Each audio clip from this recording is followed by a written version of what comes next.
Number 1. The Waterfall. I used to go hiking out in the woods whenever my family went to visit my grandparents' house. I wasn't one much for sitting around and listening to old people talking, so I would excuse myself and go out and explore. I won't say exactly where this story took place, though. This is because I've noticed that sometimes in these narrated story videos, people like to argue that some stories couldn't have taken place where the writer claimed they did. I just don't want to go through that. I can guarantee, however, that this story did happen. This was a fall hike I was on. It was moderately chilly outside, but not really cold. It was sometimes the best time to go on hikes, in my opinion. Many occasions, I would just follow the creeks as a method of not getting lost. This time, however, I wanted to explore some new areas, so I wasn't following the creek. This is significant because although I hadn't seen water in several hours, I began to hear flowing water up over the hill. I also figured it must have been a huge creek, since I could hear it so well from such a large distance. Going over the hill into the next hollow, there was indeed a very large creek, but I was astonished to see the most beautiful country waterfall I had ever seen. I was eager to go down the side of the hill and get a closer look at it. I climbed down the side of the hill and approached the waterfall.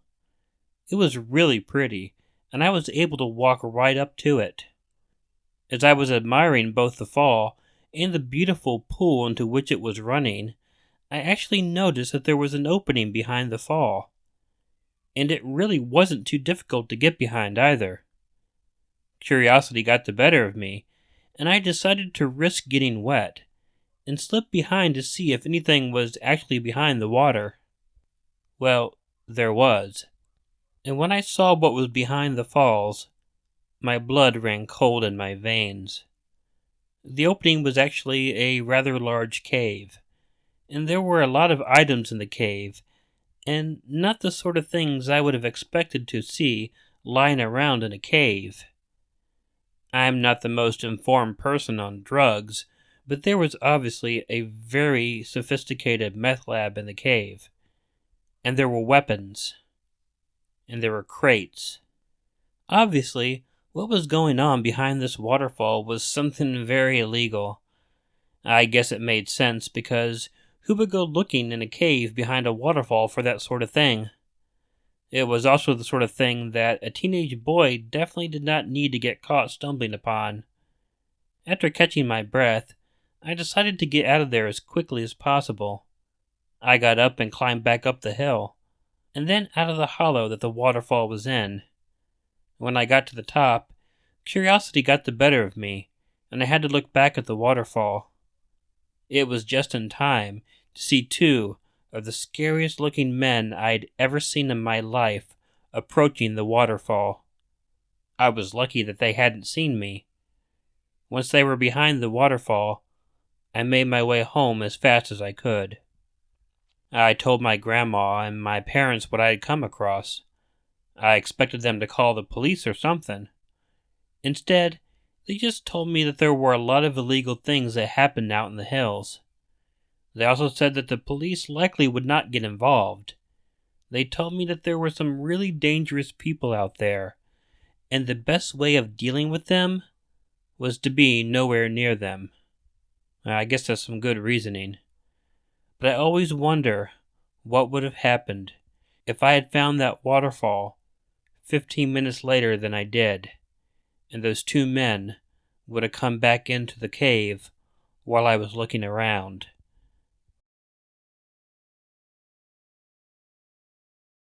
Number 2. The Cave. I'm a hiker, and I like to think I'm a somewhat experienced hiker.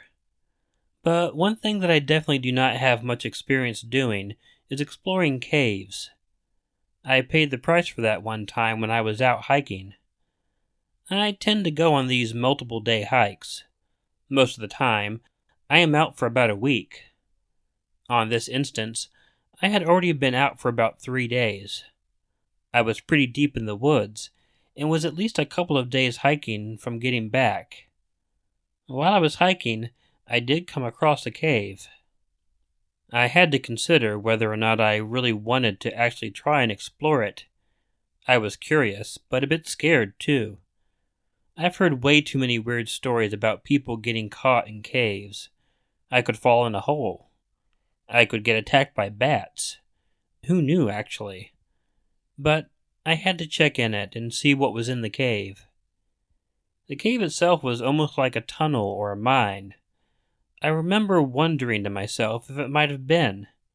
But then, I wouldn't know why anybody would build a mine so far away from civilization. The further I walked into the cave, the creepier it got. The darker it got. I hadn't considered using my flashlight, however. Plus, it was in my backpack. It was in the middle of the day that I'd come across the cave, and when I entered, I truly had no idea how deep I was going to go into it. When it got too dark, to really make much of anything out, I decided it was time to take off my backpack and fish out my flashlight.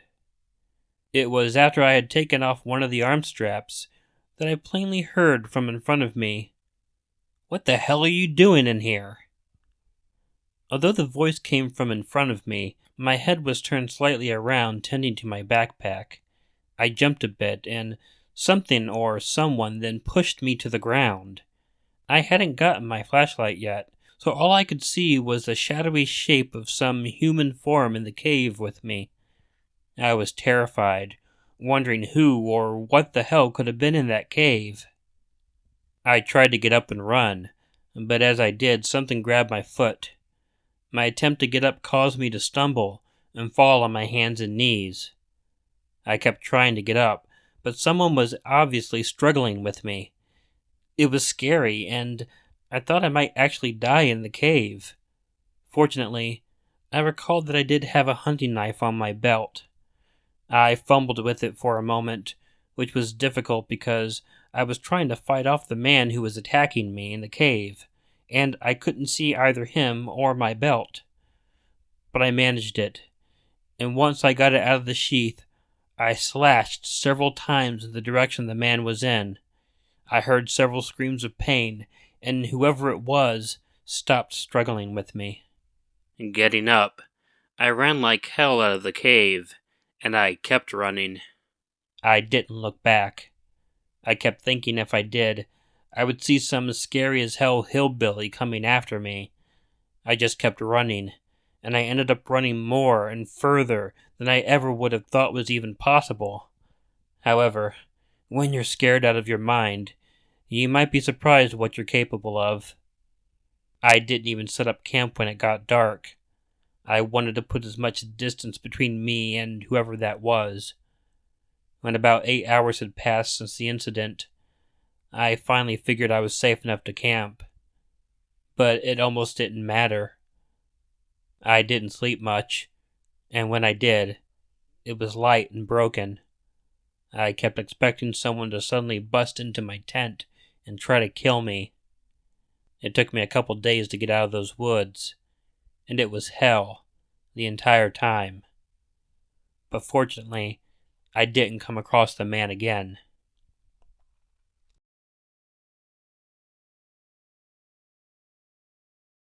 Number 3. Gingerbread. I will preface this story by saying that it is not really scary. It's just weird and completely unexplainable. I hope that's enough to get you to consider reading it. I grew up in a rural environment. My parents got divorced when I was really young, and my mom got custody of us. She got married afterwards to this real jackass. He was physically and mentally abusive to me and my siblings. A lot of times when they were drinking early in the morning, my sisters and I would go out and explore the countryside. I was the oldest of the three of us, but I was really young when all this happened. I was only 10 years old. But a lot of times, my mom and stepdad really didn't care what us kids were up to, so it was pretty easy to just go spend the whole day out in the forest. Now, this day, We had been out exploring for a very long time. My stepdad had a hangover, and it was better just to avoid him when he was like that. So we set out. We didn't bring anything to eat or drink, but we'd eat the bark from a sassafras tree and drink water from the creek, so we could stay out as long as possible. Sometime in the afternoon, when we were in an area that we had never been in before, we smelled something really interesting. It smelled like someone was cooking something really sweet, like cake, or cookies or something. We found it weird, because there really shouldn't have been anything like that out in the woods at all. We followed the smell, and we were shocked when we came across a small cottage. It was really beautiful, like something you would see out of a fairy tale. But more than that, it was where the sweet smell was coming from. Even more than that, there was something about the cottage. It made all three of us feel warm and somewhat cozy. And more than anything, all three of us felt like we wanted to go up and go on inside the cottage. When we began to approach it, that is when, off in the distance, I heard my stepfather calling my name. I guess we had been out a lot longer than usual. As much as we wanted to go into the cottage, we didn't want to risk the chance of raising his ire. So, we decided we'd run off and see him.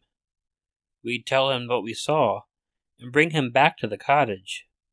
We found both him and our mother out there with us. They both had their rifles with them. My mom and stepdad were both avid hunters. My stepdad started yelling at me. He was calling me irresponsible for keeping my sisters out so long. It was my sisters, however, that told him and my mom about the cottage. They, of course, didn't believe us, so we decided to show them. We brought our parents back to the area in which we saw the cottage, but there was nothing there. We were confused and figured we just slightly missed it. But the sweet smell was gone too, and we looked around and never saw that house. We all got in trouble for lying when we got home, but we weren't lying. That was 50 years ago, and each one of us to this day remembers quite vividly the look and smell of that cottage. We had gone out subsequently to try and locate it again, but we were never lucky enough to do that. I have no idea exactly what the cottage was, or why it was there. I have even less idea of why it disappeared off the face of the earth. But the one thing I do remember, more than anything else, was the absolute feeling of warmth and protection that all of us felt during a really unpleasant and tumultuous time in our life.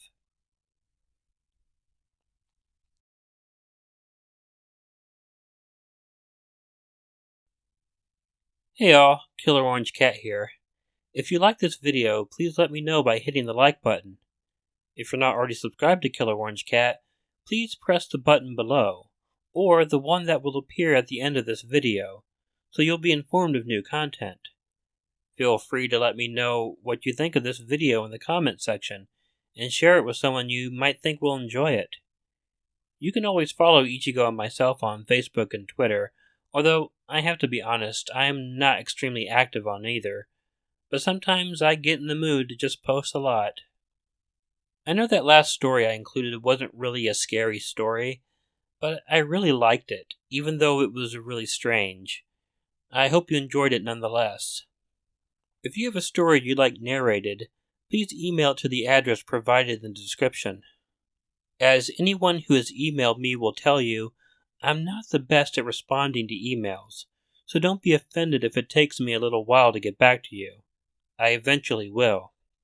In the meantime, don't forget to make sure to check in your closet and check under your bed, because you never know where a killer orange cat might be hiding. Good night.